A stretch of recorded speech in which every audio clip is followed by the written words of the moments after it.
How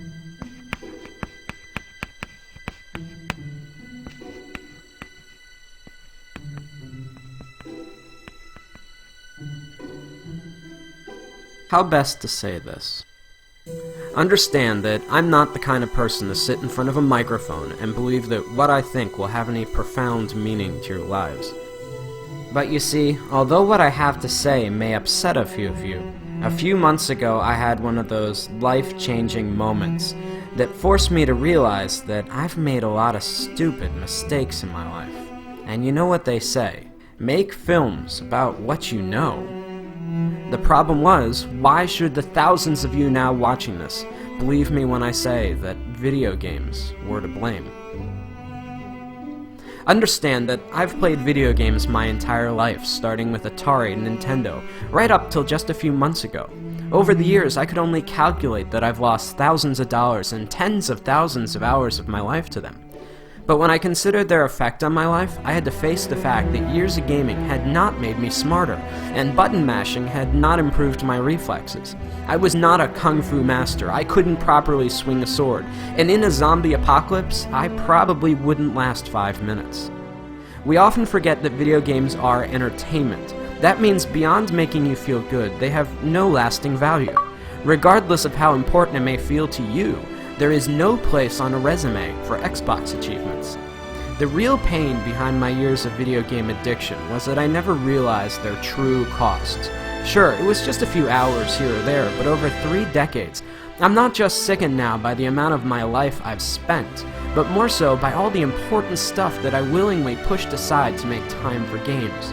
For the sake of entertainment, I was willing to give up sleep, health, and ambition. For what? We fool ourselves into thinking that virtual achievements and virtual friends are adequate substitutes for real-life ones. To be blunt, video gamers seem to be fine giving up their real lives for simulated ones, full of depression and loneliness. I now know the true cost of gaming are all those lost years that I could have spent with friends, creating art, or being a better husband. 3 months ago, I had to face the facts that I was alone, overweight, and divorced. If there's a moral to this lecture, it's that as much as we may want one, life does not have continues. For much of my life, I was eager to trade away countless opportunities, friendships, and love for experiences that don't really exist. I guess what I'm saying is, it took me a long time to figure all this out, and along the way, I missed out on a lot of life. At the risk of sounding like an after-school special, don't allow something as stupid as video games consume the best years of your life at the expense of all the greatness you could achieve. Consider this my promise. That's a mistake I don't plan to make again.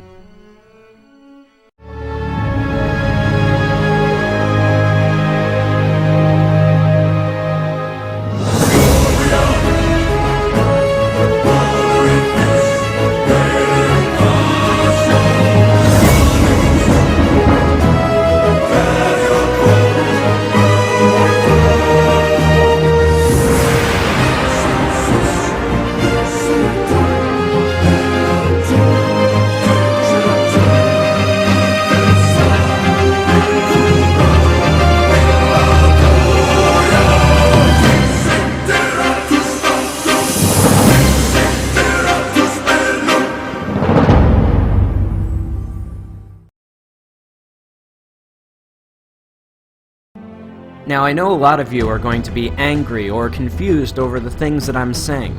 Call me whatever names you like, pretentious or not.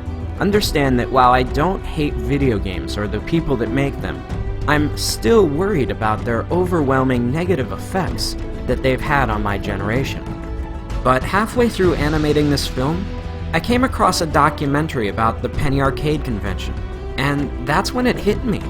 Healthy gamers do not dwell away on the games, but instead embrace the community.